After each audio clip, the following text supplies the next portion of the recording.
ओम शांति। भगवत गीता श्लोक क्लास में आज के श्लोक टेस्ट के लिए श्लोक नंबर है 9वें अध्याय का 17वां, अध्याय 9 का श्लोक नंबर 17 और 11वें अध्याय का 28वां श्लोक, अध्याय 11 का श्लोक नंबर 28। अभी फोन अनम्यूट किया जाएगा और आज का श्लोक बताना है, साथ में अपने जो पॉइंट सुने हैं कोई भी एक पॉइंट।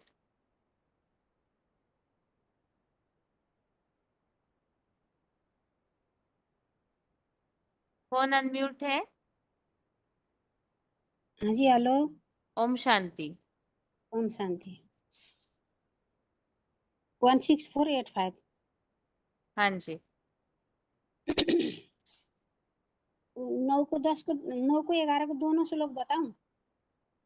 हाँ जी माता जी। पितामहस्य जगतो माता दाता पितामह वेदम पवित्र मोकार ऋक्षाम यजुरेव च। 9 अध्याय को और 11 अध्याय को यथा नदीनां बहवो अम्बुवेगा समुद्रमेवा विभुगा द्रवन्ति तथा तवामी नरलोक वीरा विशन्ति वक्त्राण्य विविज्ज्वलन्ति। अर्थ भी बताऊं? अर्थ नहीं बताइए माता जी, आप कोई हाँ भी जी, एक पॉइंट बताइए जो आपने पॉइंट श्लोक बताऊंगी एक संबंधित सुना इतना। है। हाँ जी।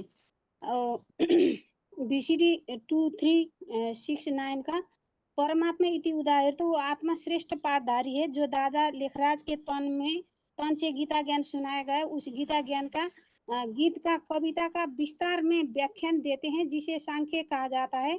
सांख्य माने सह आख्या व्याख्या विस्तार पूर्वक जो बात बताई जाए उसे सांख्य कहा जाता है। सांख्य शास्त्र का प्रणेता कपिल मुनि को माना जाता है। जिस कपिल मुनि के नाम पर कंपिला नगरी बसाई गई, कपिल मुनि और कोई नहीं है। और मनन चिंतन मंथन करने वाला मुनि जिसे काश्यप कहा गया है। काश्यप माने तेज पीने वाला, याद के तेज को पीने वाला, वेद को व्याख्या बताने वाला, वेद का व्याख्या उपनिषद और उपनिषद की व्याख्या पुराणों में आई। पुराणों को भी व्यास प्रसाद माने वेद व्यास महाभारत पुराण भागवत लिखने वाले वही हीरो पारदारी के लिए मुख वाणी में जो बोला शिव बाबा इस सृष्टि पर मौजूद है। तो संगम युग के शूटिंग पीरियड में भी सदा कायम, ब्रॉड ड्रामा में भी सदा कायम, शुरू साक्षात परम ब्रह्मा, तो न ब्रह्मा न विष्णु न शंकर, परम ब्रह्म को नमन करता हूँ। तो वो परम ब्रह्म जिसके मुख से आदि में भी ज्ञान से अखुट भंडारी में ज्ञान सुनाया था, मध्य में भी सुप्रीम टीचर बनकर के ज्ञान व्याख्या किया था तो गीता में, और अंत में इसी का ही आत्मा को माध्यम बनाकर सदगुरु का भी पाठ बजाया। बाप टीचर सदगुरु एक ही है।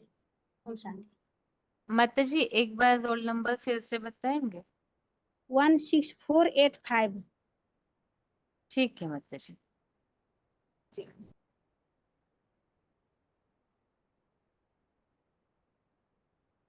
आगे फोन अनम्यूट है। ओम शांति। ओम शांति। 14579 जलगांव मधुबन। हाँ जी। आज बाबा ने मुरली का पॉइंट है, बाबा कहते कोई इस ज्ञान सुनकर चरित्रवान या चरित्रहीन दोनों ही बन सकते हैं। अब कौन किसे बनना है, जिसके उसके हाथ में है। बाबा कहते बच्चों के हाथ में अपने। ये किस में से पॉइंट बता रहे माता जी आप? दीदी हमने तो बाबा का 9 का 17 में बताया था ना बाबा ने पॉइंट, बाबा ने उसका ठीक है, शॉर्ट श्लोक बताइए माता जी। हाँ बताया। ठीक है, समझ गए। श्लोक 9 11 का 11 का 27 नहीं 28 लोग बताओ ना। हाँ जी। यथा नदीना बह अम्बुवेगा समुद्र एव अभिमुखा दवन्ति तथा एव अमी नरलोकवीरा विशन्ति वक्त्राणि अभिविज्वलन्ति। माना जैसे नदियों में सारे जलधाराएं प्रवेश करती है वैसे। और बाबा ने आज मुरली का ये भी पॉइंट बताया कि बाबा कहते सागर में सारी नदियां आ जाती है और दीवार, विघ्नों की दीवार खड़ी कर देती है, लेकिन अंत में वही शांत हो जाएगी और बाबा में समा जाएगी। विराट रूप में। हाँ, विराट रूप में। ओम शांति। ठीक है। आगे फोन अनम्यूट है।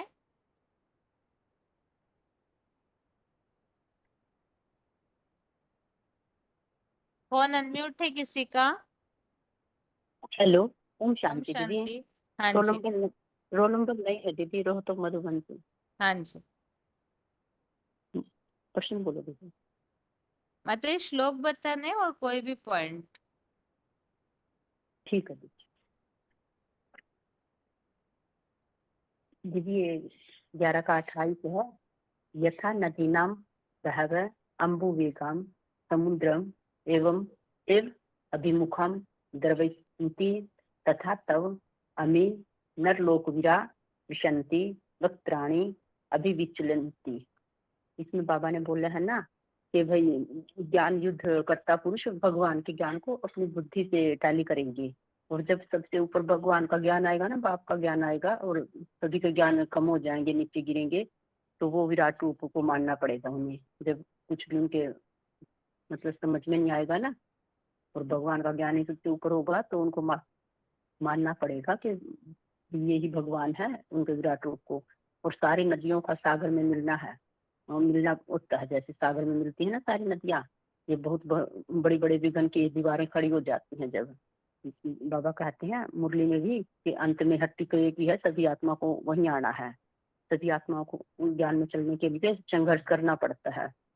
ऐसे तो इस ज्ञान में कोई भी आ नहीं सकता। इस ज्ञान में तो इतने मतलब दिक्कत आती है, क्लास करने के लिए, संगठन करने के लिए ऐसे भी माताएं जा नहीं सकती। और बाबा कहते हैं जब बाप आया तो पता लगेगा कि सब मान जाएंगे, प्रैक्टिकल में प्रवेश करते हैं। तो वो बात भाई ऊंची स्टेज की बात है, ऐसे बात नहीं है कि भाई ऊंचा है भगवान है। जिसकी स्टेज ऊंची होगी ना वो है ऊंचा। और शुरू में तो पहले विरोध करेंगे, और जब बाप की प्रत्यक्षता हो जाएगी ना तो सब कहने लगेंगे कि मेरा बाप आया है, मेरा बाप आया है। और सबका को पता चलेगा कि सृष्टि के अंत का ज्यादा समय नहीं गया है, थोड़ा ही समय है। और भगवान को साधारण तन में आए हुए इनको पहचान नहीं रहे हैं, बाद में सब पहचान जाएंगे। ठीक है। ओम शांति। ओम शांति। आगे फोन अनम्यूट है।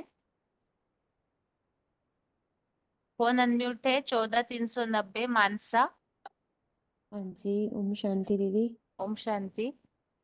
यथा नदीनां बहवयम्बुवेगा समुद्रम् एव अभिमुखा द्रवन्ति तथा तव अभि नरलोकवीरा विशन्ति वक्त्राणि विचलन्ति। तो इसमें हिंदी से बाबा कहते जैसे नदियों की अनेक समुद्रों की ओर मुंह उठाए दौड़ती हैं, वैसे ही मनुष्य लोक में वीर पुरुष आपके चारों ओर से धधकते हुए मुखों में प्रवेश कर रहे हैं। बाबा मुरली में बोले कि जैसे मना अंत में क्या होगा कि सारी नदियां एकदम से उछाल मारेंगी और दीवार खड़ी कर देंगी। जो भी उनको मानने वाले हैं वो अनिश्चय बुद्धि हो जाएंगे, अनिश्चय के चक्कर में आ जाएंगे, और अंत में वो सब नदियां जो सागर में प्रवेश कर जाएंगी। ठीक है माता जी, श्लोक बताइए। हाँ जी, श्लोक कौन सा दीदी? दोनों भी। दोनों मन्ना दीदी 9th उसका। हाँ जी, 9वें अध्याय का भी और 11वें अध्याय का भी। दीदी 11वें अध्याय का तो अभी बताया ना। हाँ, आगे 9वें अध्याय का बताइए माता जी। अध्याय का कौन सा था, एक मिनट दीदी। 17वां।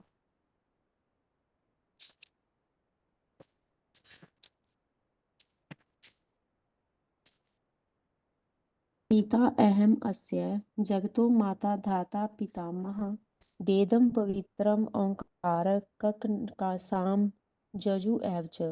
रिक्साम। इस जगत का। हाँ जी। रिक्साम यजुरेव च।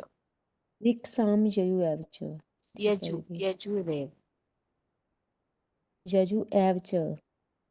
ठीक इस बताइए। जगत का जगत पिता, माता विधाता, बापों का बाप बाबा, जानने योग्य पवित्र ओंकार और रिक्साम यजुर्वेद में ही है। ठीक है। हेलो आगे फोन अनम्यूट है। हेलो दीदी। ओम शांति। ओम शांति दीदी।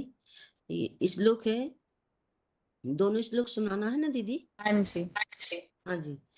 तो 9 का 17 श्लोक है। पिता अहम अस्य जगतो माता धाता पितामह वेदम पवित्रम ओंकारम ऋक् साम युज एवच।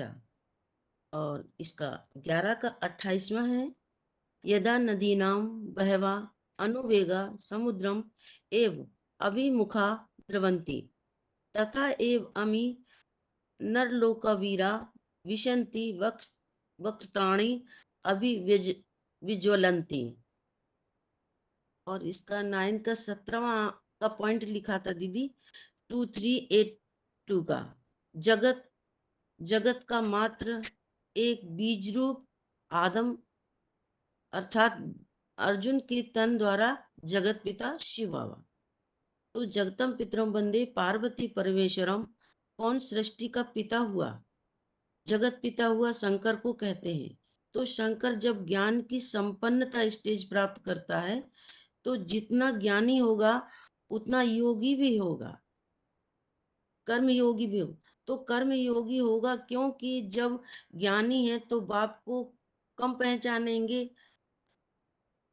ज्ञानी है तो बाप को कम पहचानेंगे, और संपूर्ण ज्ञानी है तो बाप को संपूर्ण जानेगा।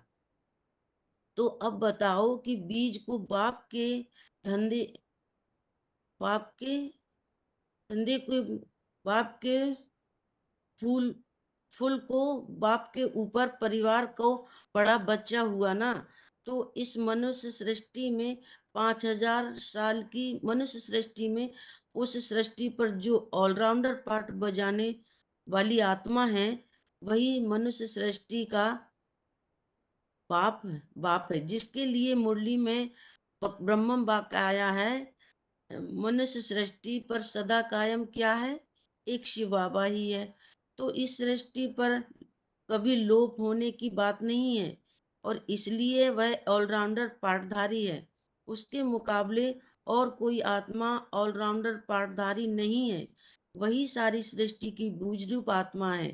कौन? मनुष्य सृष्टि की। तो मनुष्य आत्माओं के बीच में बड़ा भाई हुआ।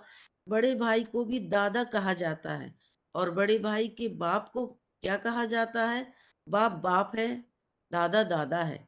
इसलिए मुसलमानों में बताया है आदम को खुदा नहीं कहो, आदम खुदा नहीं है, परंतु खुदा के नूर से आदम जुदा नहीं है। लेकिन जो खुदा है, नूर है, खुदा ही रोशनी है, खुदा ही रूह है। उस रूह से कोई भी बात में जो आदम है ना की रूह है ना वह कम ताकतवर नहीं है। ओम शांति दीदी। क्या समझा था इस पॉइंट से? एक दो वाक्यों में बताइए। हाँ जी, मतलब जो एक बीज है, जो जगत में जो बीज है वही है शिव बाबा है, वही जो इस सृष्टि पर सदा कायम रहता है, ऐसे कोई नहीं। लेकिन जो दादा है, कहते ना कि बाप तो बाप ही रहता है, बच्चा बच्चा रहता है। बच्चा कभी बाप नहीं बन सकता, हाँ, लेकिन बाप का अंश जरूर है। ठीक है। आगे फोन अनम्यूट है।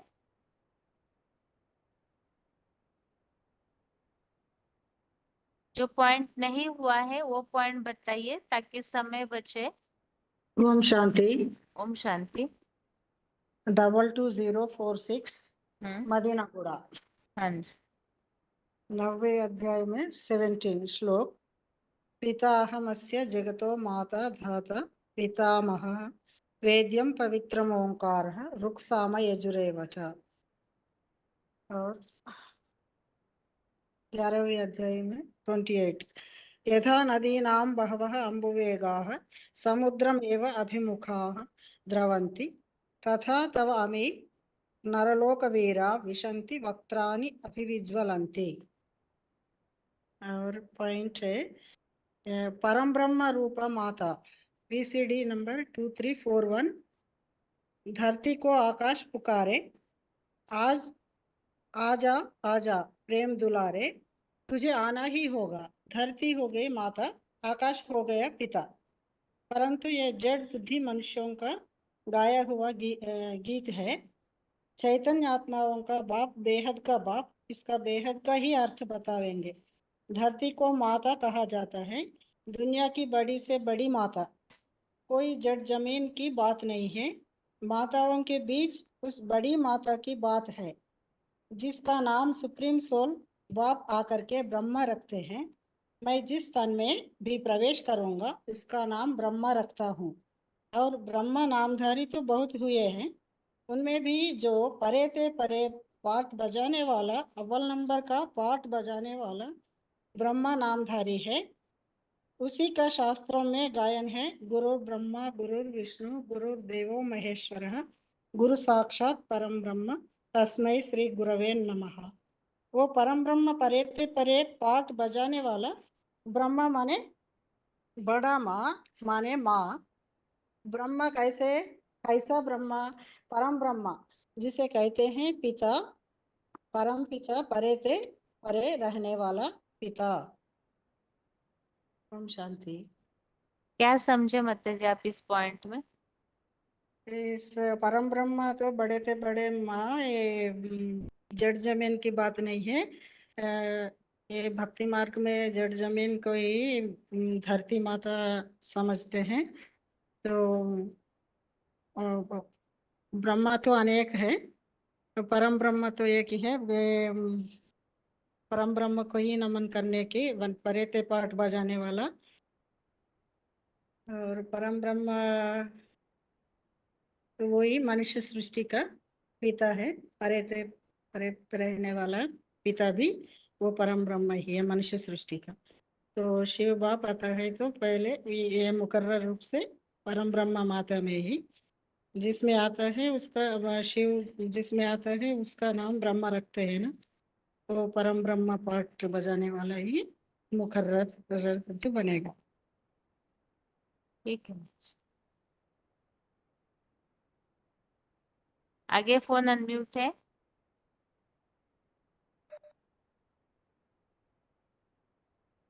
फोन अनम्यूट है। ओम शांति दीदी। ओम शांति। 29,752 उदयपुर मधुबन। हाँ जी।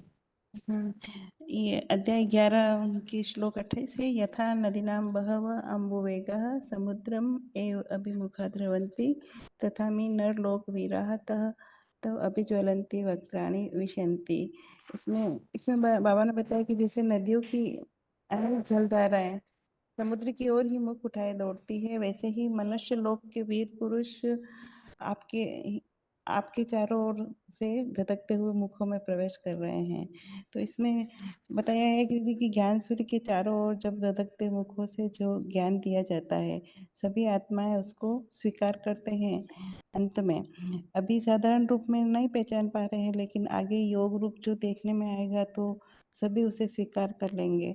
और ज्ञान युद्ध करता ज्ञान सूर्य के मुख में इसी प्रकार प्रवेश करते हैं। तो जब जोर से विनाश लीला शुरू होती है तब सभी के दिमाग में बैठता है कि निराकार साकार में प्रवेश कर सृष्टि के हीरो हीरोइन का परिचय देता है।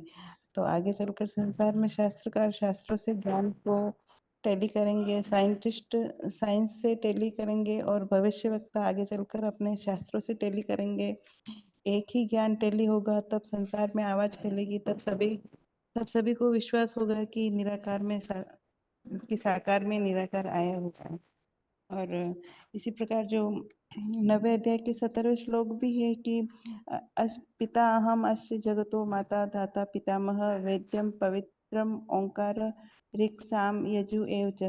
यानी इस जगत का जगत पिता और माता विधाता और बापों का बाप जिसे हम बाबा कहते हैं, और जानने योग्य पवित्र ओंकार और जो सारे वेद है मुख्य मुख्य ऋक् साम यजुर्वेद वो नहीं है।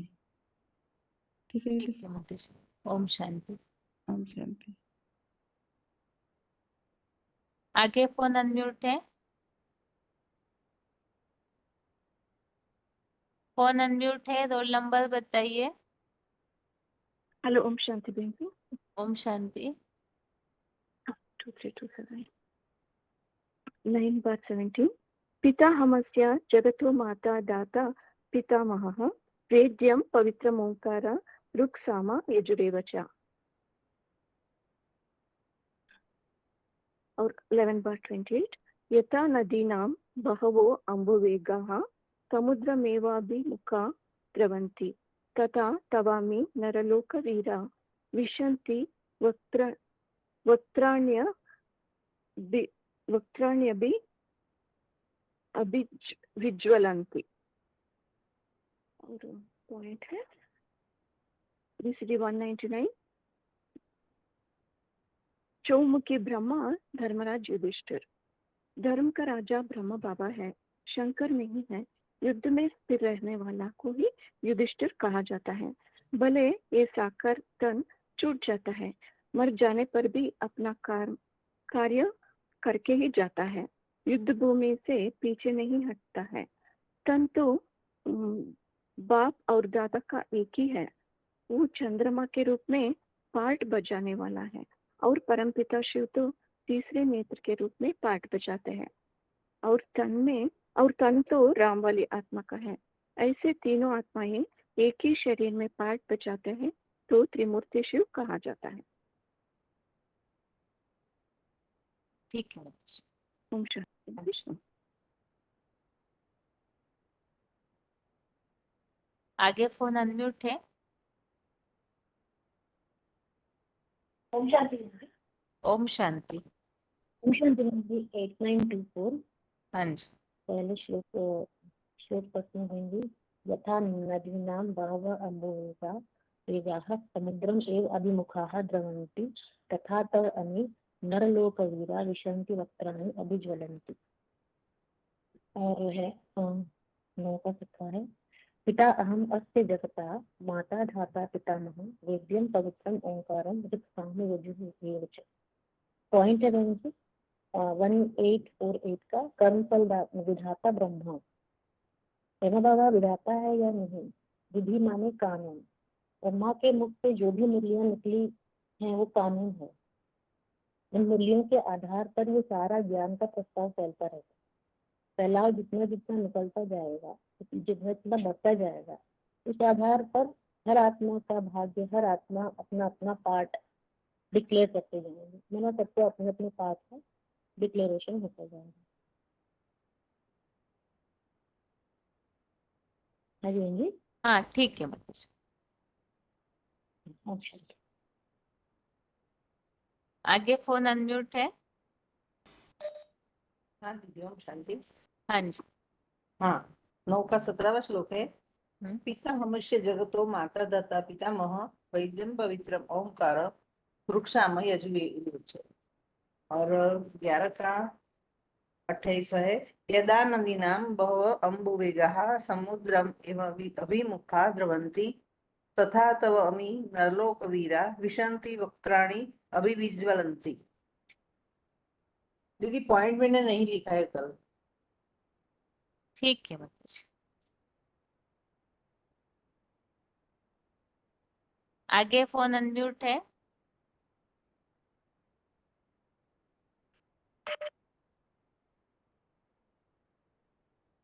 श्लोक का टर्न होने के बाद लास्ट के 15 मिनट में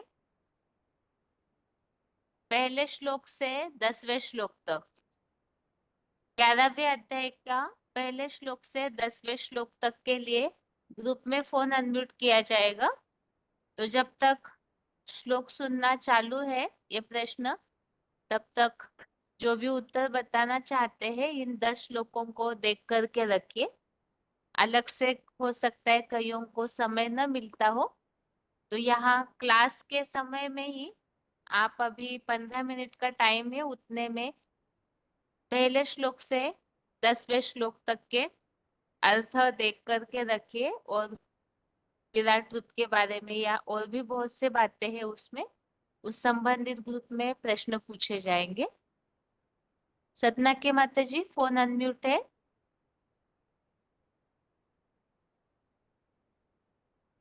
आगे फोन अनम्यूट है 8440 काकीनाडा कंबम पाड़ू।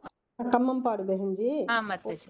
हाँ, पहले बार ज्वाइन हुए थे क्लास ओनली श्लोक बताऊंगी बहन जी। हाँ जी। नव अध्याय का 17 श्लोक। हाँ पिता जी। हमस्य जगतो माता धाता पितामह का वेद्यम पवित्रमोंकार वृक्षाम यजुरेव च।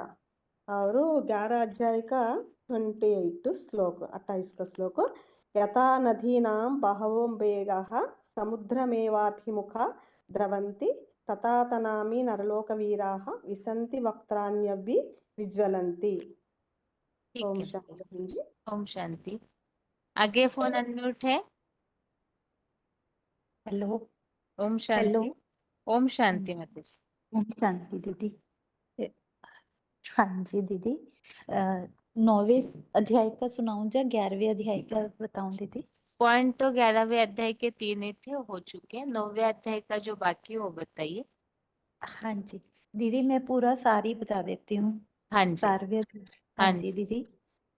अर्जुन आदम को ही शिव बाबा कहा जाता है। धर्म पिताएं कोई बाबा नहीं होते हैं, आदम को बाबा कहा जाता है। जब अर्जुन के रथ में सुप्रीम सोल की प्रत्यक्षता रूपी जन्म होता है, तब शिव बाबा को सारी दुनिया मानती है। जगतम पितरम बंदे पार्वती परमेश्वरों कहते हैं, मतलब सारी दुनिया का जगत पिता शंकर कहा जाता है, क्योंकि ज्ञान के आधार पर कहते हैं कि जितना ज्ञानी उतना योगी।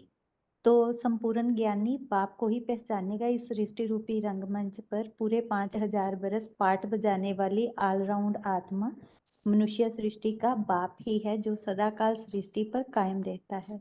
उस बड़े भाई को ही बाप समान कहा जाता है, जिसे मुसलमान लोग आदम कहते हैं और कहते हैं कि खुद आदम को खुदा मत कहो। आदम खुदा नहीं, लेकिन खुदा के नूर से आदम जुदा नहीं। इस पढ़ाई का मूल मंत्र है प्यूरिटी। तो दैवी गुणों को धारण करने और कराने वाली आत्मा प्यूरिटी के दैवी गुणों को धारण करने वाली और कराने वाली प्यूरिटी की पढ़ाई पढ़ाने वाली लक्ष्मी माँ कही जाती है। जितनी पढ़ाई पढ़ेंगे उतना ही रिजल्ट भी अच्छा निकलेगा। गीत भी गाते हैं कि धरनी को आकाश पुकारे। तो बाबा बोलते हैं कि धरती है माता और आकाश है पिता। ये बड़े ते बड़ी माता की बात है। जिसका नाम शिव के साथ मिलाते हैं वो है परब्रह्म। कहते भी हैं, मैं जिस तन में प्रवेश करता हूँ उसका नाम ब्रह्मा रखता हूँ। और शास्त्रों में भी है, गुरुर ब्रह्मा गुरुर विष्णु गुरुदेवो महेश्वरा गुरु साक्षात परब्रह्म तस्मै श्री गुरुवे नमः। तो परब्रह्म माँ जो है परे ते परे पाठ बजाने वाली है, जैसे परम पिता परे ते परे रहने वाला है। विदाता है कर्म फल को देने वाला ब्रह्मा बाबा। विधि माने कानून। ब्रह्मा के मुख से मुरलियां चली हैं। ईश्वरीय कानून ब्रह्मा के द्वारा बनता है, जिसे हम लक्ष्मण रेखा भी कहते हैं। और ज्ञान द्वारा हर आत्मा अपना अपना भाग्य क्लियर करती जाती है। वास्तव में धर्मराज शंकर नहीं है, ब्रह्मा बाबा है, जो युद्ध में स्थिर रहते हैं। भले साकार तन छूट गया है, फिर भी भूत बनकर भी हमारे पीछा नहीं छोड़ते हैं, क्योंकि वो युद्ध से हटने वाला नहीं है और ना ही किसी को युद्ध से गिराने वाला है। तो इसलिए उन्होंने लिए कहा है बाबा ने मुरली में, देहम बा पातयामी कार्यम बा साधयामी। बाप और दादा का तन एक ही है। ब्रह्मा चंद्रमा के रूप में ब्रह्मा है और अर्ध चंद्रमा के रूप में ब्रह्मा और सदाशिव तीसरे नेत्र के रूप में पाठ बजाता है। जिसमें ये दोनों आत्माएं पाठ बजाती हैं वो है राम का शरीर। इसीलिए त्रिमूर्ति शिव कहा जाता है। धर्म पिताएं अपने को सुप्रीम फादर नहीं कहते हैं, क्योंकि उनका भी कोई बाप है। धर्म पिताएं मनुष्य आत्माएं हैं, परमात्मा नहीं है। सारे मनुष्य मात्र का बीज एक बाप ही है, क्योंकि बीज को बाप कहा जाता है, जो सभी का पिता है। सब धर्म पिताएं उसको मानते हैं आदिदेव एडम आदिनाथ के रूप में। सिख लोग कहते हैं एक ओमकार निरंकार सतगुरु अकाल मूरत। ओमकार माने 3 अक्षर आ ओम म। ब्रह्मा का आ, विष्णु का ऊ और म का महेश। तो ओंकार मतलब तीनों आत्माएं मिलकर जब इकट्ठा पाठ बजाते हैं तो उसे कहते हैं सतगुरु। वो करता भी है, अकर्ता भी है, निर्भय भी है, क्योंकि शिव बाबा शिव बाबा को किसी का भय नहीं है। यदि भय है तो वो जीत नहीं पा सकता। शास्त्रों में उसे अकाल पुरख के रूप में माना जाता है, जिसकी कभी हार नहीं दिखाई जाती, जीत ही जीत दिखाई जाती है। वो परम श्रेष्ठ पाठधारी है। ब्रह्मा के तन में गीता ज्ञान सुनाया और उसका विस्तार पूर्वक व्याख्या करने वाला कपिल मुनि है, सांख्य शास्त्र का प्रणेता। सांख्या माने स आख्या व्याख्या सहित। जिस कपिल मुनि के नाम से कम्पिल्या नगरी भी बसाई है, वही मनन चिंतन मंथन करने वाला कपिल मुनि है। कश्यप भी कहा जाता है क्योंकि याद का तेज पीने वाला है। वेदों की व्याख्या, शतपथ, अरण्यक, उपनिषदों की भी व्याख्या की है। सभी का पहला व्याख्याकार है। गीता में आया है व्यासात प्रसादात।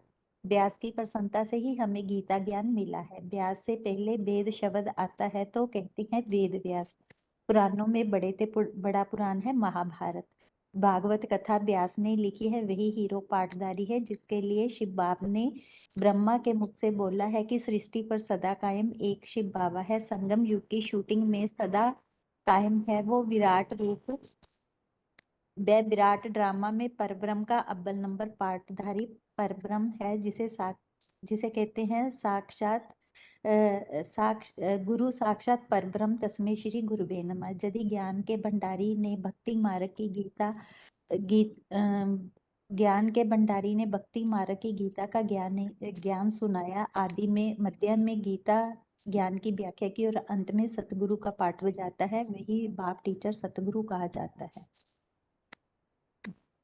ठीक है। ठीक है। ओम शांति।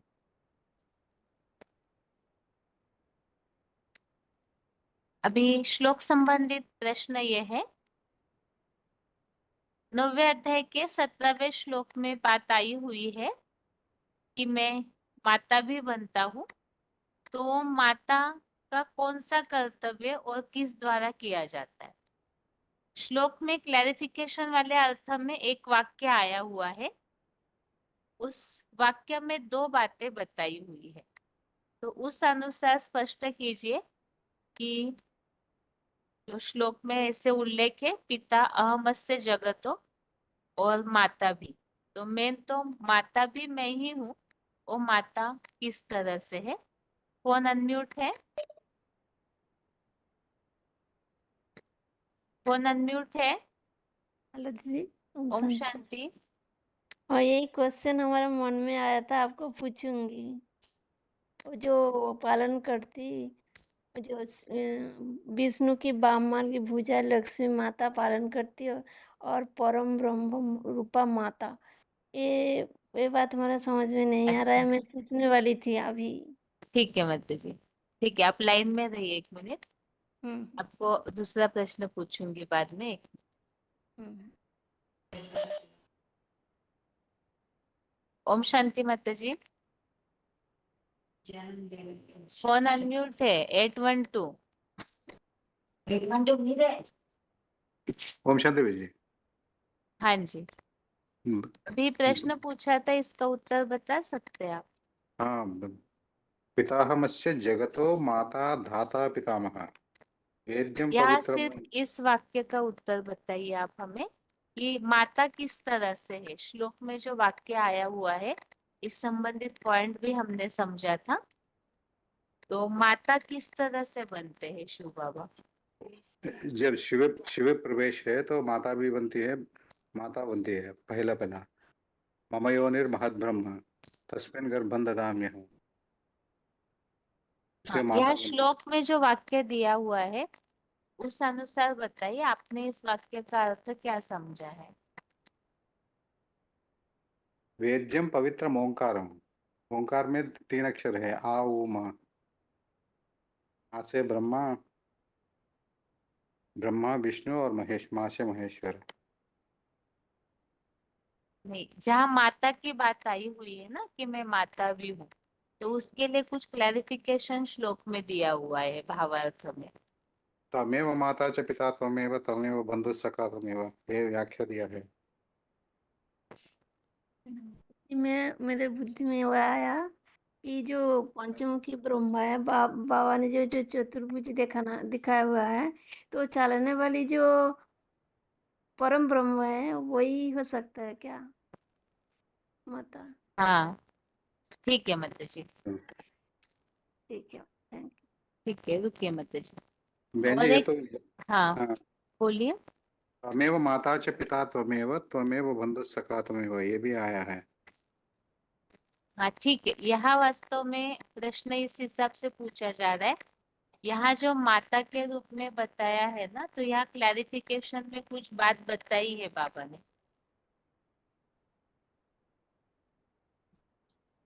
आगे और किसी का फोन अनम्यूट है माता जी? ओम शांति बहन। ओम शांति। रोल नंबर है 23,328। हाँ जो आपने प्रश्न पूछा इसी का जवाब देना है। हाँ माता जी। बाबा ने क्लैरिफिकेशन में बताया कि जिस तन में मैं प्रवेश करता हूँ उसका नाम ब्रह्मा रखता हूँ, और ज्ञान की जो मुख्य धारणा है वो है पवित्रता। पुरुष सब दुर्योधन दुशासन होते हैं, लेकिन माता जो होती है वो पवित्रता को धारण करती हैं। तो बाबा ने बोला कि बोलते हैं ना, लक्ष्मी का आह्वान करो, तो पवित्रता का आह्वान करना।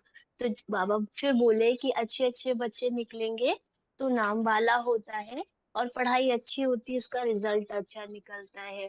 तो लक्ष्मी जो होती है वो धारण करती है, ज्ञान कलश को धारण करती है। उसको दिखाया गया है ना, ध्यान ज्ञान कलश धारण, मतलब वो ज्ञान की बातों को अपने जीवन में धारण करती है, और फिर वो बांटने के निमित्त बनती है। लेती तो नारायण से ही है, लेकिन वो बांटती हैं।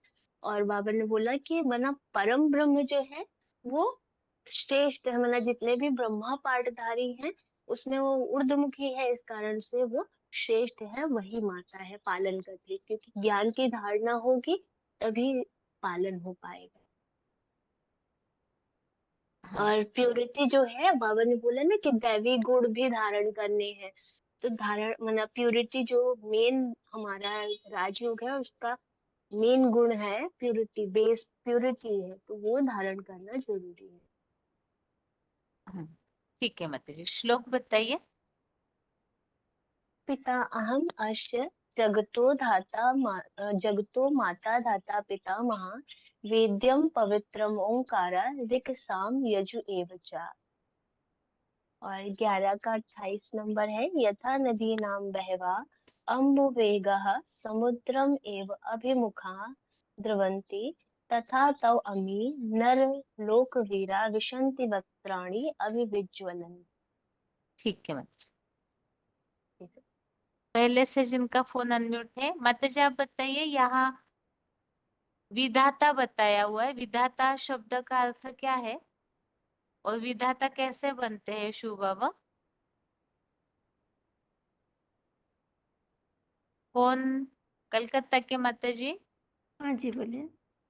विधाता कैसे बनते हैं शिव बाबा?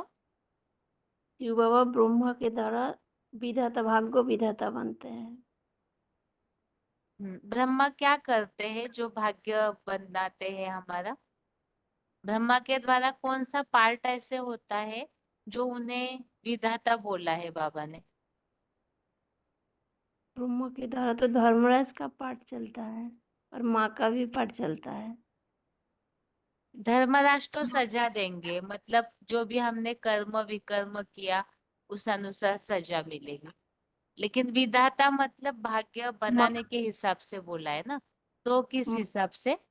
माँ के हिसाब से। पॉइंट में कुछ और बात बताई थी माता जी बाबा ने। ठीक है, रुकिए। ठीक है पॉइंट माता में जी, आपको रखती हूँ मैं। ठीक है, आगे और किसी का फोन अनम्यूट किया है? प्रश्न सभी ने समझा होगा ही। प्रश्न यहाँ ये है कि भगवान विधाता किस तरह बनते हैं। इसी जो पॉइंट सुने हमने, या तो श्लोक में जो अर्थ बताया है उसमें दो प्रकार की बातें हैं, लेकिन प्रश्न यहाँ केवल ये है विधाता कैसे बनते हैं, इस हिसाब से आपको उत्तर देना होगा। फोन अनम्यूट है किसी का? फोन अनम्यूट है। विधाता किस तरह बनते हैं? आगे और किसी का फोन अनम्यूट है? फोन अनम्यूट है आगे किसी का? ओम शांति। 22,554 बनाना चाहिए। हाँ जी। दीदी क्या आप पूछा? विधाता किस तरह से बनते हैं? अच्छा दीदी, विधाता जो ब्रह्म बाबा ने मुरली में बोला ना कि जो ब्रह्मा के द्वारा मुरली चली हुई है, उस मुरली के द्वारा बच्चों की पालना जो होती है, यही पॉइंट सुना था दीदी। हाँ, तो क्लियर बताइए उत्तर। हाँ, जब श्री बाप इस सृष्टि पे आते हैं तो ब्रह्मा के द्वारा जो मुरली चलाते हैं ना, तो वो माँ का पाठ चलता है। तो वो जो माँ का पाठ चलता है, तो जो ज्ञान निकलता है ब्रह्मा बाबा के द्वारा, तो बच्चों की पालना होती है, इसीलिए वो भाग्य विधाता हो गई। देखिए, पालना करना एक अलग बात हो जाती है, और विधाता मतलब भाग्य के हिसाब से हो गया। एक्यूरेट विधाता शब्द का अर्थ उत्तर में आना चाहिए। ठीक है माता जी, आप श्लोक बताइए।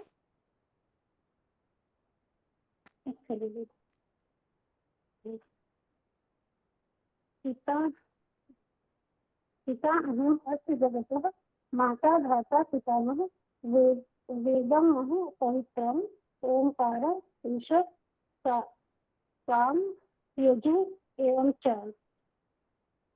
और ये इसका 11 का 28 है। यथा नदी नामा बहव अम्बुवेका समुद्रम एवं अति। हाँ दीदी, आप बोलिए माता जी, और किसी का फोन अनम्यूट किया था, आप पूरा कीजिए श्लोक। जी।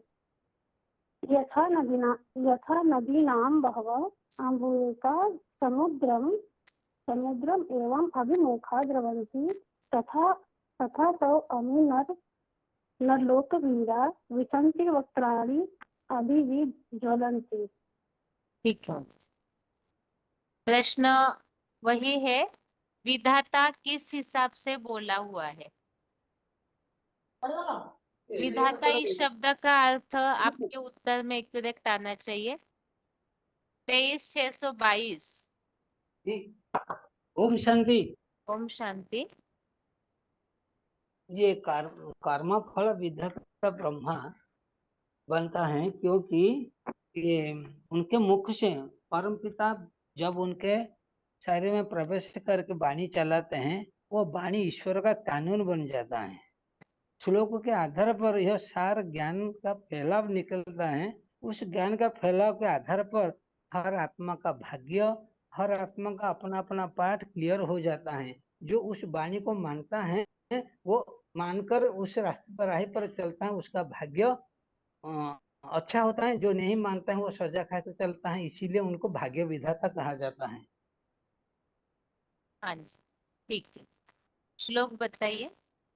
हाँ जी, श्लोक बताइए।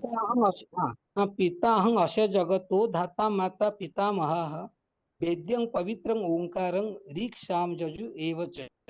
11 अध्याय का श्लोक है। यथा नदीनां बहवो अम्बुवेगः समुद्रमेवाभिमुखा द्रवन्ति तथा तवामि नरलोकवीरा विशन्ति वक्त्राणि अभिविज्वलन्ति। ठीक है,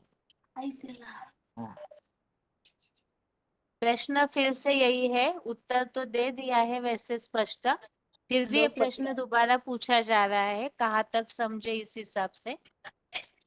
रोल नंबर बताइए। रोल नंबर बताइए, फोन अनम्यूट है। ओम शांति बहन जी। ओम शांति। क्या प्रश्न है बहन जी? विधाता, अभी भाई ने उत्तर दिया, सुना क्या? नहीं, हाँ। बताइए। ये है ना, परम ब्रह्मा रूपा माता कर्म फल विधाता तने ब्रह्मा बाबा है विधाता, और विधि माने है कानून। ब्रह्मा के द्वारा जो मुरली सुनाते हैं, वही ही जो ज्ञान का फैलाव करते हैं, तो हर आत्मा का भाग्य खुलता है, हर आत्मा का अपना पाठ डिक्लेयर होता है। तो वही है विधाता। एक शिव बाबा ही है जो जगत पिता शिव बाबा है, एकमात्र विजरूप आत्मा है। ठीक है, श्लोक बताइए। 9 का 17 है। पिता अहम अस्य जगतो माता धाता पितामह वेद्यम पवित्रम ओंकार रुक साम जजुर एवच। और 11 का 28 है यथा नदीनां बहव अम्बुवेगा समुद्रम एव अभिमुखा द्रवन्ति तथा तव अमि नरो लोकवीरा विशन्ति वक्त्राणि अभि विज्वलन्ति। दोनों भाई भी हैं बहन जी, दे दीजिए। श्लोक बता रहे हैं 9 अध्याय का 17। पितामहस्य जगतो माता धाता पितामह वेदम पवित्रम ओंकार रुक साम यजु एवच। हो गया। Roll number roll number 18-1-21 Madhuban. Madhuban Jharsuguda. ठीक है। ओम शांति बहन जी। ये श्लोक है 9 का 17। पिता अहम अस्य जगत माता धाता पितामह वेद्यम पवित्रम ओमकार रुक साम जजु एवच। और 9 का 11-28 है यथा नदीनां बहवः अम्बुवेगाः समुद्रम एव अभिमुखाः द्रवन्ति तथा तव अभि नरलोकवीरा विशन्ति वक्त्राणि अभि विज्वलन्ति। Roll number 27,987। ठीक। ओम शांति। माता जी का रोल नंबर क्या है फिर? 27988। ठीक है। ठीक है बहन जी, ओम शांति। अभी सिर्फ श्लोक बताइए और प्रश्न अगला ये है, शास्त्रों के हिसाब से, भक्ति मार्ग के हिसाब से ज्ञान भंडार किसे कहा गया है? भक्ति मार्ग के हिसाब से ज्ञान भंडार किसे कहा गया है? फोन अनम्यूट है? आगे फोन अनम्यूट है?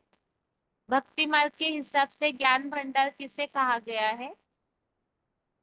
हेलो। ओम शांति। Roll number? Hello. Roll number 6021। Madhuban. Dombivli. हाँ जी, बताइए माता जी, भक्ति मार्ग के हिसाब से ज्ञान भंडार कौन सा है? मुरलियों को ज्ञान भंडार कहा जाता है। मुरलिया ज्ञान मार्ग का ज्ञान भंडार हुआ। भक्ति मार्ग के हिसाब से ज्ञान भंडार किसे कहा है? श्लोक में बताया हुआ है।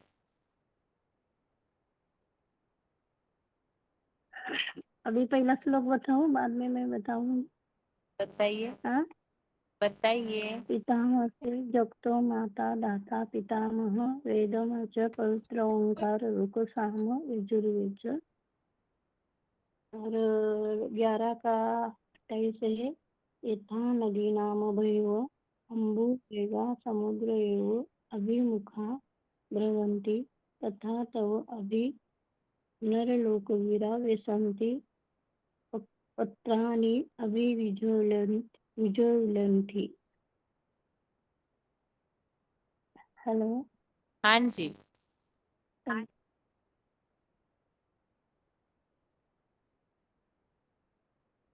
आगे फोन अनम्यूट है। भक्ति मार्ग के हिसाब से ज्ञान भंडार किसे कहा गया है? भक्ति मार्ग के हिसाब से ज्ञान भंडार किसे कहा गया है? हाँ दीदी, ओम शांति। Roll number 17,816 Banaras Madhuban. हाँ जी। दीदी, ये भक्ति मार्ग के हिसाब से ये जो चारों वेद है ना, ऋग्वेद सामवेद यजुर्वेद, इनको बोला गया है भक्ति मार्ग का। मतलब कि ये वेदों का ज्ञान का पूरा भंडार है। ठीक है, तो यहाँ श्लोक में चैतन्य ज्ञान भंडार किसे बोला हुआ है? ये जो तीन मूर्तियों में बताया ना बाबा ने कि थोड़ा सा समझ में नहीं आया दीदी, नहीं बता पा रही पूरा। देखिए, वेद जो है ना, ऋग्वेद यजुर्वेद सामवेद, हाँ ये तो दीदी, भक्ति मार्ग का ज्ञान वेद व्यास भंडार को हो बताया गया। दीदी। हाँ, हाँ वेद दीदी। व्यास। हाँ मतलब वेद व्यास कौन है वो पाठ वेद धारी व्यास कौन है? ये अपनी राम वाली आत्मा है जो ज्ञान का भंडार जैसे कि इतना भर जाता है कि उनमें से कुछ कितना भी निकालो खूबता ही नहीं है। ठीक है, ओम शांति। अगला प्रश्न है, शिव बाबा को चैतन्य ज्ञान भंडार किस हिसाब से बोला है? तो श्लोक में आया हुआ है कि इन सबका ज्ञान भंडार मैं ही हूँ, निराकार सो साकार शिव बाबा, वो किस हिसाब से? ये सारे वेदों का चैतन्य स्वरूप शिव बाबा है, वो किस तरह से? हाँ जी, रोल नंबर बताइए। 29,113 हाँ लातूर जी, मधुबन। हाँ जी, ये भक्ति मार्ग के लिए बोला है ना, भक्ति मार्ग में इसको मान्यता है ना। और सामवेद यजुर्वेद और सामवेद ऋग्वेद ये मान्य है। और वेद व्यास ने लिखा है इसको, इसीलिए चैतन्य ज्ञान भंडार शिव बाबा को ही कहा है, क्योंकि ज्ञान से भर जाते हैं ना वो अपने ज्ञान। शिव जब प्रवेश करते हैं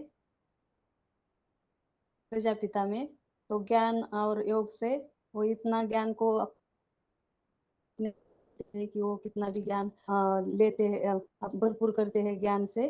तो कोई कितना भी उस ज्ञान को लेंगे तो वो खुटता भी नहीं है।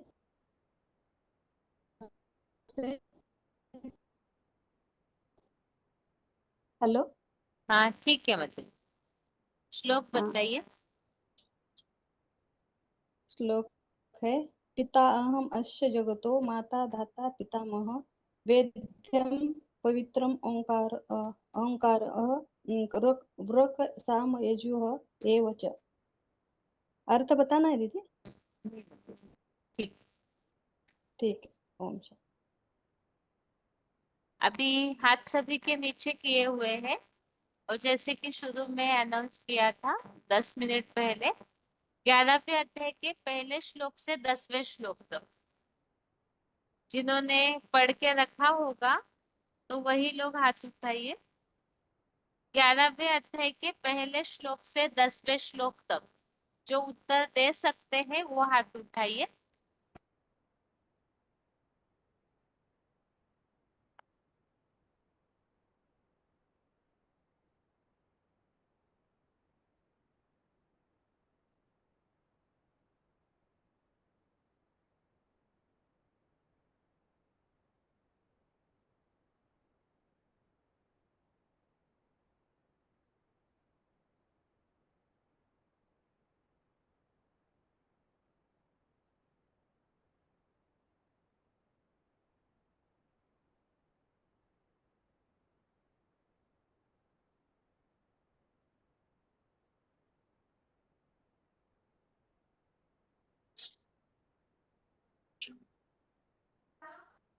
फोन अनम्यूट है। ओम शांति मैम। ओम शांति। आगे फोन अनम्यूट है। ओम शांति दीदी। ओम शांति। आगे फोन अनम्यूट है। ओम शांति। हाँ बताइए।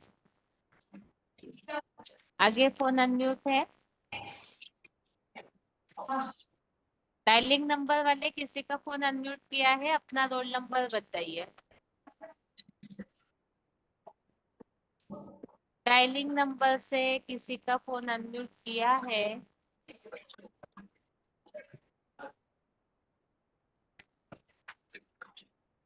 हाथ नहीं उठाना जब सुनते ही नहीं। हेलो जिनका नाम शर्मा लिखा हुआ है।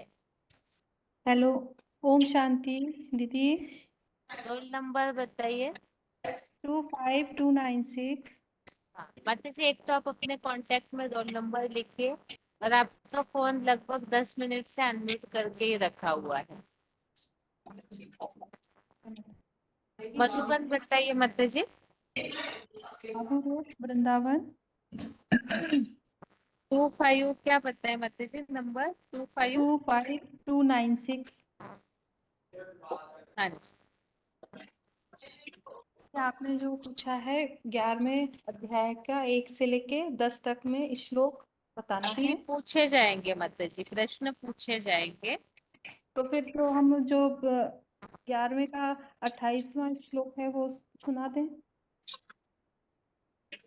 हाँ बताइए। श्लोक है यदा नदीनां बहवः अम्बुवेगा समुद्रम एव अभिमुखा द्रवन्ति तथा तव अमी नरक लोक वीरा विश्यन्ति वक्त्राणि अभिविज्वलन्ति। और 9वें अध्याय का 7वां श्लोक है पिता अहम अस्य जगता माता धाता पितामह वेदम पवित्रम ओंकार ऋग साम यजु यजु एव च। तो दीदी इसका अर्थ है। अर्थ नहीं बताइए माता जी अभी। अगर आप पहले श्लोक से 10वें श्लोक तक प्रश्नों के उत्तर दे सकते हैं तो आपका फोन अनम्यूट रखूंगी। अच्छा ठीक है। बता पाएंगे ना उत्तर आप? जी अभी मैंने अभी क्लास में पढ़ा नहीं है दीदी, क्योंकि मैं अभी 4-5 दिन पहले ही मैंने क्लास ज्वाइन की है, हफ्ता भर पहले। अच्छा ठीक है माता जी, आप सुनिएगा फिर अगले टेस्ट में आप बताइएगा, ठीक है। और एक फोन अनम्यूट है 813 हैदराबाद की माता जी। 813 हैदराबाद की माता जी।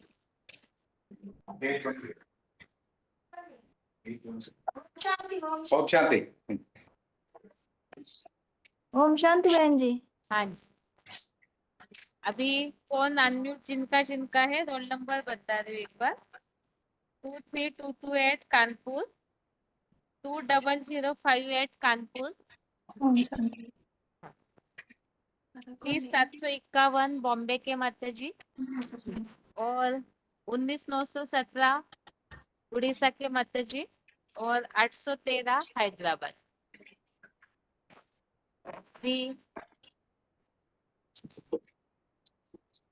श्लोक अभी तक आप लोगों ने पढ़े होंगे ही इतनी देर में। तो प्रश्न ये है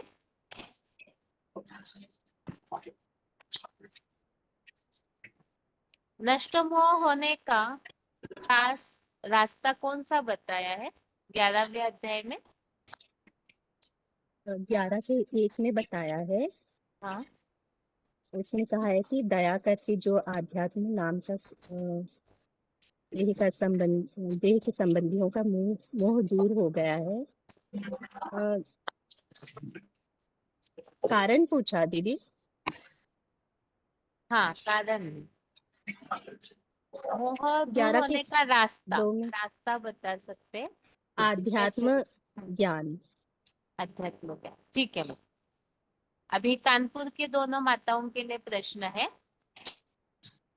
प्रश्न यह है कि अर्जुन विराट रूप को क्यों देखना चाह रहे थे?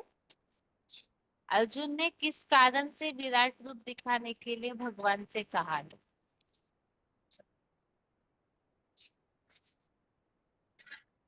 कानपुर की दोनों माताएं। ओम शांति। हाँ बताइए माता जी उत्तर। अर्जुन ने भगवान को विराट रूप दिखाने के लिए क्यों बोला है 11वें अध्याय में?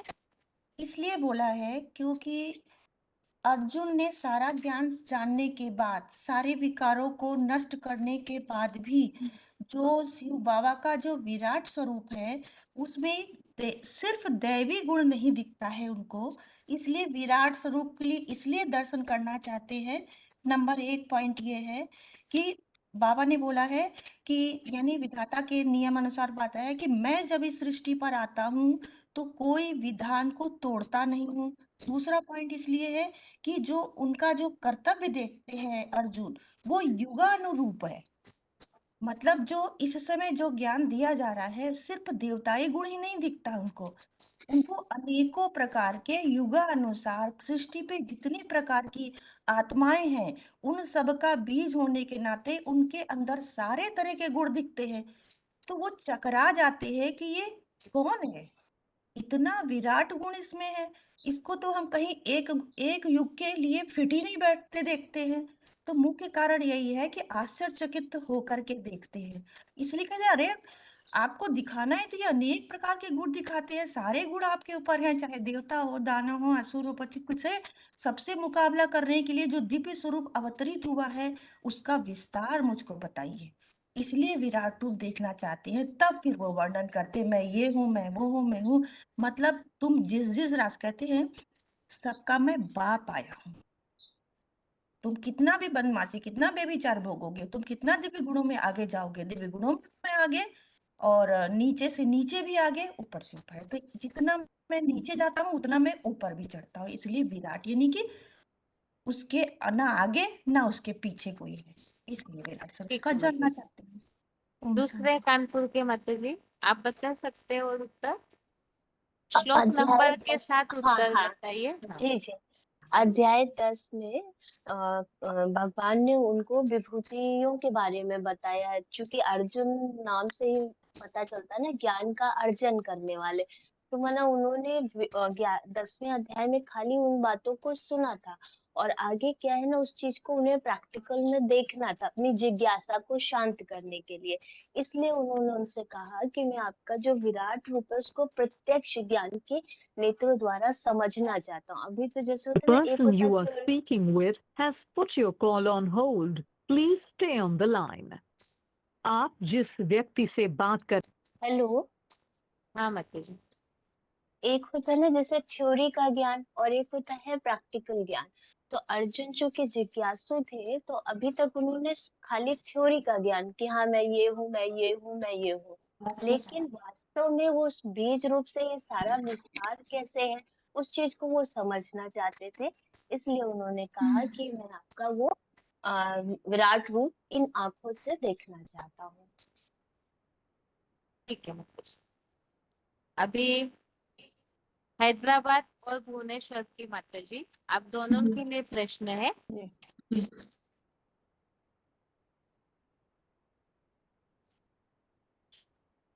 विराट रूप को तीसरे नेत्र से ही क्यों देखा जा सकता है, उसका कारण क्या बताया हुआ है? क्योंकि ये जो आँख है, ये तो तेसरी जन्म देह भान में मतलब रहा है, देह के संबंधी, देह के पदार्थ से बुद्धि रमन करता है। इसलिए इन नेत्र से जो देखते हैं वो देह के संबंधी, देह के पदार्थ, यही सब देखने में आता है। इसलिए तीसरा ज्ञान नेत्र मतलब जब ज्ञान का मतलब उदित होता है, तब भगवान को हम पहचान पाते हैं। तो इसीलिए वो तीसरा नेत्र से देखने के लिए अर्जुन मतलब देखना इस चाहता था, इसलिए प्रश्न का भगवान ने उत्तर किस श्लोक में है? 8 में, 7 में है। 8 में देखना चाहता हूँ, अर्जुन ने बोला 8वें श्लोक में है। 8वें 8 में। ठीक है माता जी। हैदराबाद के माता जी, आप बता सकते हैं? जी, एक तो नातुमाम उत्तर शक्ति से। माता जी ने बता दिया, और जी जी। खास उत्तर क्या है जो इन आंखों से हम विराट रूप को नहीं देख सकते, नहीं समझ सकते भगवान को?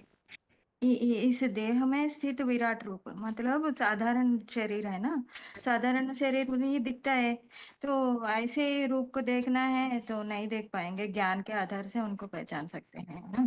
इसलिए भगवान मैंने बताया कि इन आंखों से, देह देह वाले आंखों से तुम देख नहीं सकते हो, क्योंकि बाबा भी बोलते हैं मुरली में, तुम ऐसे ही आपका गुरु है तो हम दर्शन करते हैं, तो बाबा बोलते हैं ऐसे दर्शन करने से नहीं होगा, इनको समझना है, ज्ञान से समझना है।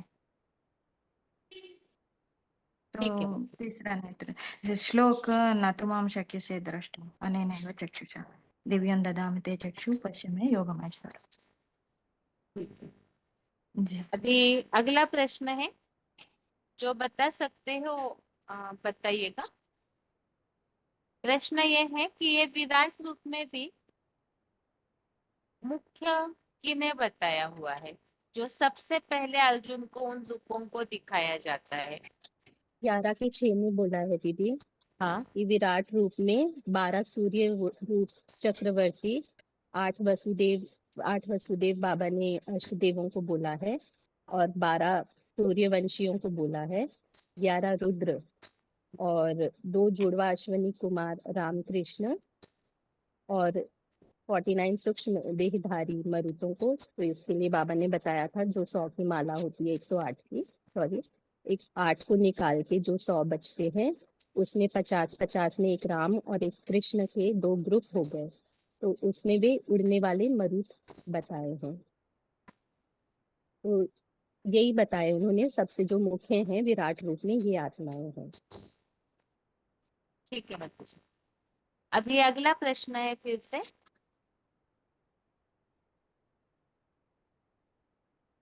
भगवान के द्वारा हमें खास किन किन बातों का ज्ञान मिलता है, इसका किस श्लोक में उल्लेख है? दीदी 11 के 2 में बताया है। 1 मिनट मत आप रुकिएगा, आगे और कोई बता सकते हैं? हाँ, क्योंकि हे कमल लोचन, मैंने इस पुरुषोत्तम संगम युग में प्राणियों की उत्पत्ति और विनाश को चतुर्मुखी ब्रह्मा के वेदवाणी द्वारा आपसे विस्तार पूर्वक सुना। ये सब जानकारी देते हैं बाबा। और फिर मुकर्रर रथ में प्रश्नोत्तर पूर्वक आपका अविनाशी महात्म्य भी सुना। ये 2 पॉइंट उसमें आए। 11-2 इसमें मुख्य पॉइंट बताइए माता जी, क्या क्या किस किस बात का ज्ञान हमें भगवान से मिलता है? ब्रह्मा द्वारा उत्पत्ति और शंकर द्वारा विनाश और विष्णु द्वारा पालना, ये तीनों बातें। और अविनाशी महात्म्य मतलब बाबा का महात्मा जो है वो विनाश नहीं है, अविनाशी है। ये ज्ञान अविनाशी ज्ञान है, ये भी मुख्य पॉइंट है इसमें। मूल तो है स्थापना और विनाश। हाँ, स्थापना। ठीक है, अभी अगला प्रश्न है,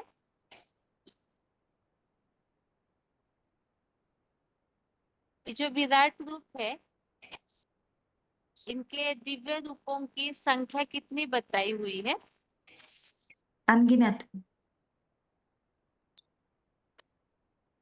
ठीक है, भुवनेश्वर 1 मिनट अभी भुवनेश्वर के मत जी, विराट रूप की जो संख्या है वो किस श्लोक में बताई हुई है? विराट रूप, जी बेन जी, और एक बार क्वेश्चन। विराट रूप में बताया ना, मेरे दिव्य रूपों को देखो, तो दिव्य रूपों की संख्या कितनी है? तो दिव्य रूप का तो वर्णना नहीं कर सकते, जो कुछ है जड़ जंगम सब कुछ उनमें है, तो विराट रूप को कोई मतलब विस्तार कर नहीं सकते, वो असीम है। 11-10 असीम विराट देव को देखा जो है, मतलब 23228 4 लाख बीज है। 11 के श्लोक 5 में में क्या बताया बताया? हाँ है। जी, हाँ 11 के 5 में बोला है दीदी, सैकड़ों और हजारों। रूपाणी सा अथ सहस्त्र, सैकड़ों और हजारों रुद्राक्ष गणों के रूप। ठीक है, अगला प्रश्न है, ये विराट रूप की शुरुआत कहाँ से होती है? दीदी 11 के 7 में बताया है, मानवीय बीज रूप बाप महादेव आदम की देह से शुरू होती है ये विराट वट वृक्ष की शुरुआत। ठीक है, मतलब अगला कानपुर के माता जी के लिए फिर से प्रश्न है जी 20058। जी माता जी, विराट रूप की खास खासियत क्या है? विराट रूप की खास खासियत 2 शब्दों में बताया जाता है कि ये जितने दिव्य गुणों से भरे होते हैं उतने ही कलयुग अंत में ये नीचे भी गिर जाते हैं। माता 2 जी, शब्दों में। श्लोक नंबर के साथ आप अपना उत्तर दीजिए, नहीं तो बहुत क्लैरिफिकेशन तो वैसे काफी हो जाते। अब बस श्लोक में, यहाँ प्रश्न केवल श्लोक के शब्दों के हिसाब से पूछा जा रहा है। अच्छा, विराट रूप की खास खासियत, जिसे विराट रूप कहा जाता है। 11-7 में है कस्तन जगत कृत्स्नम। 10 और 11 में आया है।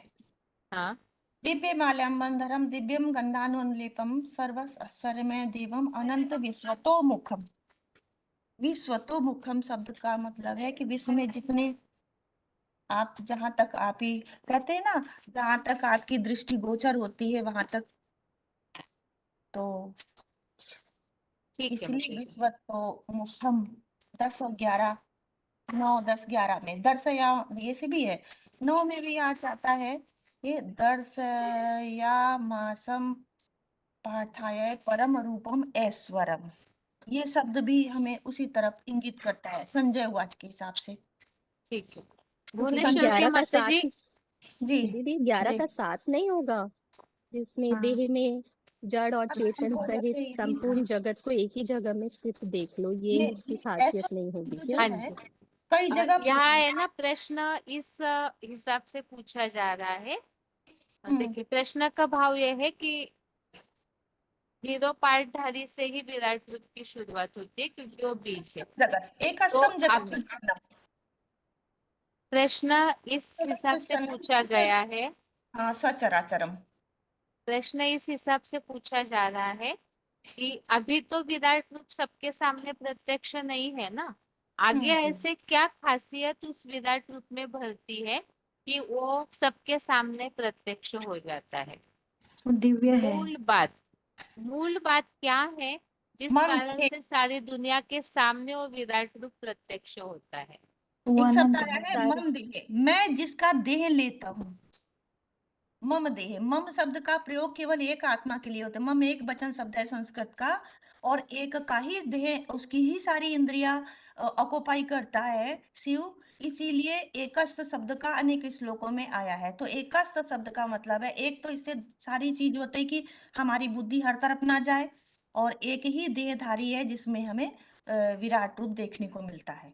इसका 9वां श्लोक भी है ना, 9वां श्लोक में दर्शयामास पादय परमम रूपम ऐश्वरम, जैसे माता जी ने बोला ऐसा कहकर महान योगेश्वर तो हीरो जैसे विभूति रूप दिखाने लगे, हीरो जैसे। तो अर्जुन को परम ऐश्वर्यवान, तो ये लास्ट में ये हीरो कौन है सृष्टि का ये सबको पता चलेगा ना, ठीक एक है। ही और है। बॉम्बे के माता जी आप बता जी सकते हैं? क्योंकि मुझे यही लग रहा है 11 का 7 में कि देह में जड़ और मतलब एक ही देह में जड़ और चेतन यानी कि सारी सृष्टि समाई हुई है और एक ही जगह में स्थित है, तो यही खासियत लग रही है। ठीक है। और मुरली में भी आता है एको एक साधे सत सब सधे। हाँ एक एको को सत साधे। विप्रा बहुधा वदन्ति। ठीक है। और आगे और कोई उत्तर बता सकते? यहाँ खास प्रश्न ये पूछा जा रहा है वैसे कि मतलब एक ही जगह है, वो एक ही व्यक्ति विराट रूप में प्रत्यक्ष होता है, लेकिन उनमें ऐसे क्या पावर आ जाती है कि वो विराट बन जाते हैं? वो शिव पावर, समान हाँ शिव बाबा समान बनते बीज है। कैसे हैं? शिव समान कैसे बनते हैं? क्या आ जाता है उनमें जो शिव समान बनने की ताकत आती है उनमें? बीज रूप बन जाते हैं। मतलब बीज रूप निराकार कैसे स्टेज बनते हैं? निराकार कैसे बनते हैं? वो पुरुषार्थ कौन सा है? योगेश्वर है ना।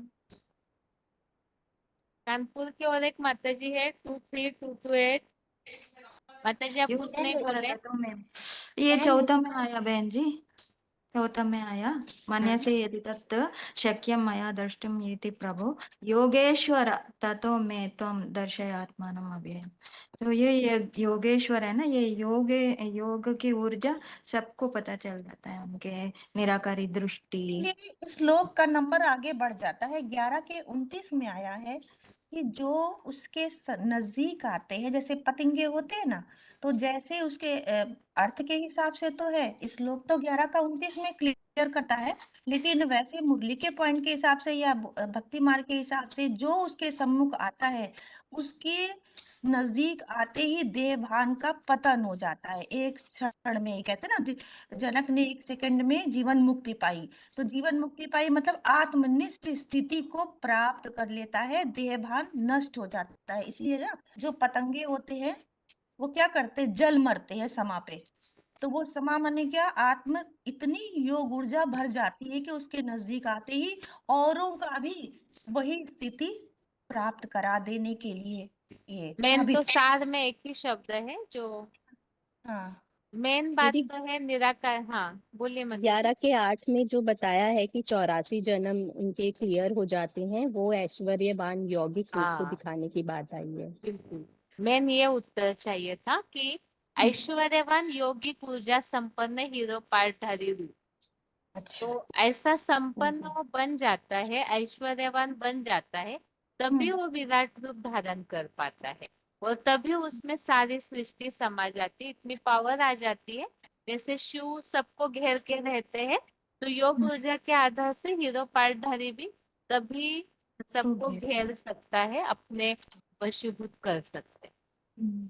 ठीक है। इसका 11 का 12 भी हो सकता है ना? हाँ बताइए।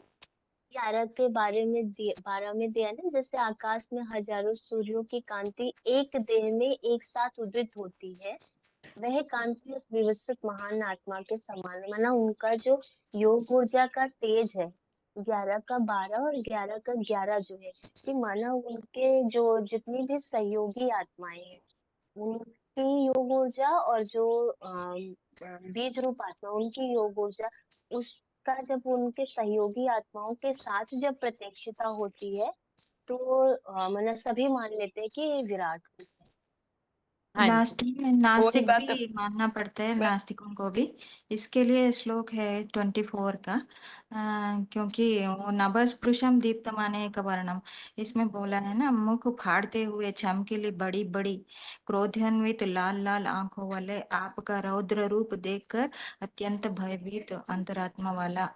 इसमें आया ना, नास्तिक भी इससे प्रभावित हो जाते हैं, लास्ट में उनको भी झुकना पड़ता है बाबा के सामने।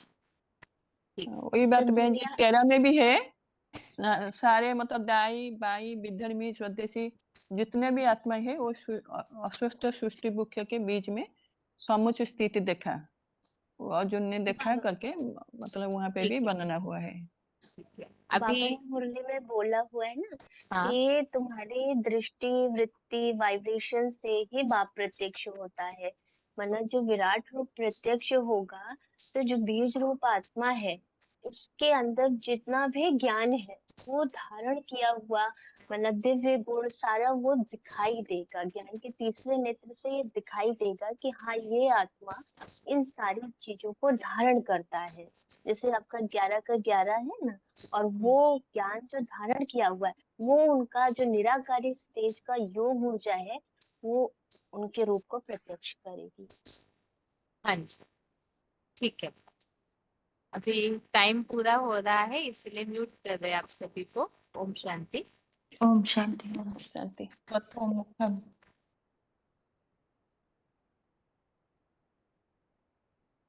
ओम शांति। श्लोक लेकिन पढ़ते रहिए दोबारा।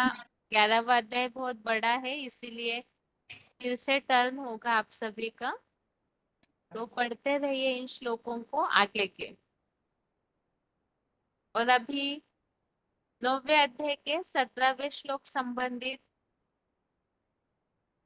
ये श्लोक इसलिए समझना जरूरी है थोड़ा, क्योंकि भक्ति मार्ग के हिसाब से जैसे श्लोक समझते समय रिवीजन के समय हमने इस बात को समझा था, भक्ति मार्ग में इस श्लोक संबंधित जो उल्लेख आता है, पिता अहमस्य जगतो माता धाता पितामह, इस वाक्य के लिए भक्ति मार्ग में भी कहा जाता है त्वमेव माताश्च पिता त्वमेव त्वमेव सर्व से मम देव देव। ये जो बोला हुआ है त्वमेव सर्व मम देव देव, मतलब आप ही सभी संबंधी हो, ऐसे कहा जाता है। तो भक्त तो इस बात को कहते हैं, लेकिन वो कैसे बनते हैं सर्व संबंधी ये कोई नहीं जानता है। तो इसीलिए इन श्लोकों के आधार से हमें लोगों को क्लियर करनी होगी ये बात कि आखिर भगवान माता पिता सर्व संबंधी है तो कैसे बनते हैं। क्योंकि 8वें अध्याय में हमने इस बात को समझा है अंतमते सो गते के हिसाब से, कि जो अंत में मेरी याद करके कलेवरम त्यजन तंते कलेवरम, जो अपना शरीर या देह भान त्यागते हैं वो मेरे पास ही पहुंच जाते हैं, परम गति पाते हैं, स्वर्गों को पहुंचते हैं। बहुत सारी बातें 8वें अध्याय में हमने समझी है अव्यभिचारी याद के हिसाब से, और उसमें खास बताया है संबंधों की याद। तो भगवान ही सर्व संबंधी के रूप में हमें याद आना चाहिए। तो सर्व संबंधी बनते कैसे हैं ये भी हमें पता होना चाहिए। तो इसमें सबसे पहली बात है जगत पिता, पिता अहमस्य। तो वो जगत पिता भी है। कैसे बनते हैं जगत पिता? क्योंकि परम पिता शिव तो निराकार है। ये श्लोक तो हम बेसिक वालों को भी बता सकते हैं, क्योंकि बेसिक में ये बात खास बताई जाती है कि शिव बाबा से ही सारे संबंध हमें जोड़ने हैं। लेकिन बिंदी से कैसे सर्व संबंध जोड़ेंगे? साकार होना चाहिए ना, तभी तो संबंध मतलब ही साकार, क्योंकि निराकार और साकार का मेल कैसे होगा?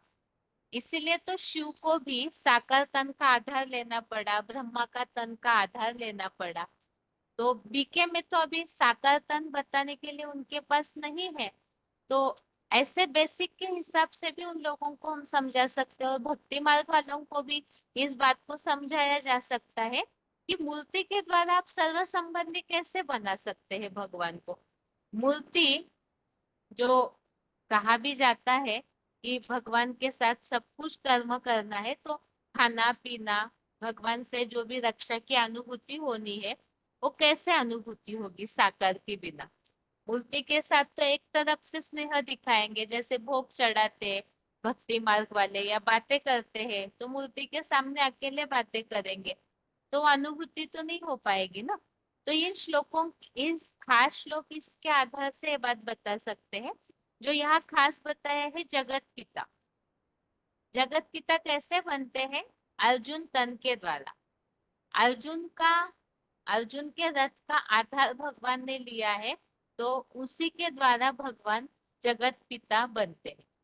तो इस संबंधित जो हमने पॉइंट सुना था कि जगतम पितरम वंदे पार्वती परमेश्वरो, तो जगतम पितरम ये बात भक्ति मार्ग में महादेव के लिए बोली जाती है, और वो शंकरी शिव समान बनते हैं, वही वास्तव में अर्जुन है, और वही इस सृष्टि पर ऑलराउंडर पार्टधारी के हिसाब से भी है। तो उनके द्वारा ही जगत पिता भी बनते हैं, अर्थात साकार तन का आधार लेकर। और दूसरा बताया है माता के रूप में। तो यहाँ एक प्रश्न पूछा था कि परम पिता माता कैसे बनते हैं। तो ये श्लोक में ये बात जो एडवांस के हिसाब से बाबा ने बहुत गहरी बात यहाँ बताई है क्लैरिफिकेशन वाले अर्थ में। शिव बाबा यहाँ सच्ची गीता ज्ञानामृत से विष्णु की वामांगी भुजा लक्ष्मी, विष्णु की वामांगी भुजा लक्ष्मी मतलब विष्णु का जो हम चित्र देखते हैं उसमें शंख के रूप में लक्ष्मी को दिखाया है। तो वो लक्ष्मी के द्वारा क्या बताया है? पालन कर्त्री, अर्थात पालना देने वाली। तो वो लक्ष्मी माता जो है वो पालना देती है। और साथ में बताया परम ब्रह्मा रूपी माता। लक्ष्मी माता पालना कैसे देती है, इसके लिए हमने पॉइंट भी समझा था कि लक्ष्मी जब आती है तो अमृत बांटती है। रुद्रमाला के जो बच्चे हैं वो पढ़ाई तो पढ़ रहे हैं, लेकिन हमारी ईश्वरीय ज्ञान की मूल पढ़ाई क्या है? पवित्रता। तो वो पढ़ाई जो है वो खा देती है लक्ष्मी वाली आत्मा, जिसके लिए बताया हुआ है वो पालन करती है। इसके लिए बाबा ने बताया था कि पवित्रता का ज्ञान तो और कोई दे नहीं सकता, और साथ में ही परम ब्रह्मा रूपी माता। तो इसमें भी हमने समझा कि शिव बाबा जब इस सृष्टि पर आते हैं तो वो खास जिस तन का आधार लेते हैं वो माता है, ब्रह्मा माता है। लेकिन वो ब्रह्मा माता में भी जो अव्वल नंबर है परम ब्रह्मा, इसके लिए बाबा ने एक बात बताई। परम पिता जो है, परम अर्थात वो परे ते परे रहने वाला, ऐसे ही जो परम ब्रह्मा रूपी माता है वो भी परे ते परे पाठ बजाने वाली होगी। मतलब परम पिता शिव जिस तन में प्रवेश करते हैं वो साकार तन ही वास्तव में परम ब्रह्मा रूपी माता है। और वो परम ब्रह्मा रूपी माता तो है, लेकिन उनके द्वारा मूल खास प्यूरिटी की पढ़ाई देने के लिए, क्योंकि परम ब्रह्मा जो है वो चलाने वाला है, और उसमें से मुख्य पवित्रता की पढ़ाई सच्ची गीता का ज्ञान अमृत देने के लिए लक्ष्मी वाली आत्मा निमित्त बनती है। ऐसे ही और एक प्रश्न पूछा था विधाता के रूप में, तो विधाता अर्थात विधि विधान या कानून, जो उस कानून पर जितना चलेगा वो अपना भाग्य का लेखा जोखा उतना बना पाता है। तो वो विधान लिखने वाला जो है वो ब्रह्मा के द्वारा जो मुरलियां चली वो विधान हो गया, कानून बन गया, और उस कानून पर जो चलते हैं वो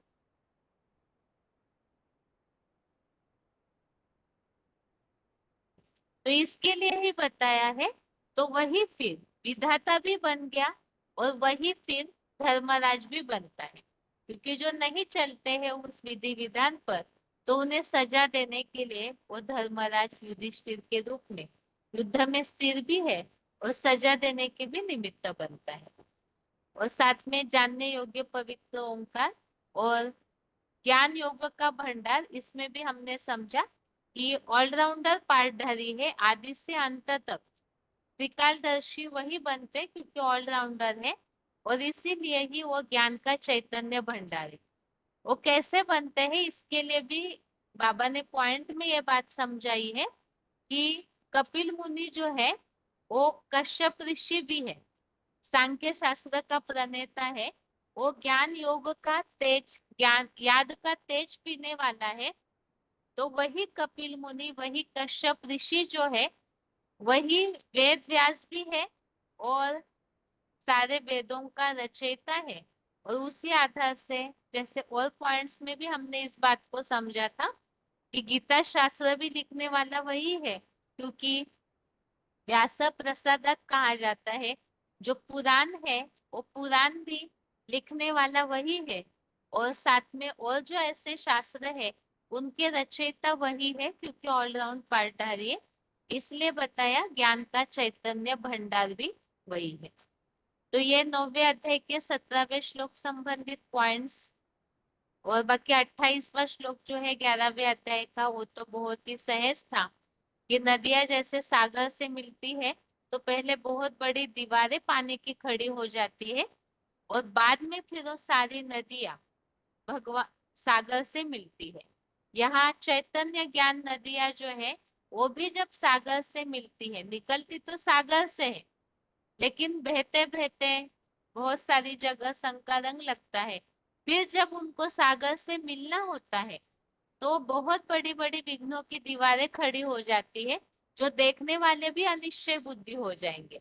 अर्थात ये चैतन्य नदियां जब आके सागर से मिलेगी, भगवान को पहचानेगी यथार्थ रीति, तो बहुत बड़ी विघ्नों की दीवार खड़ी हो जाएगी, बहुत बड़ा निश्चय अनिश्चय का चक्र चलेगा सबकी बुद्धि में, और तब जाकर के वो नदियां जो है चैतन्य वो सागर से मिलेगी।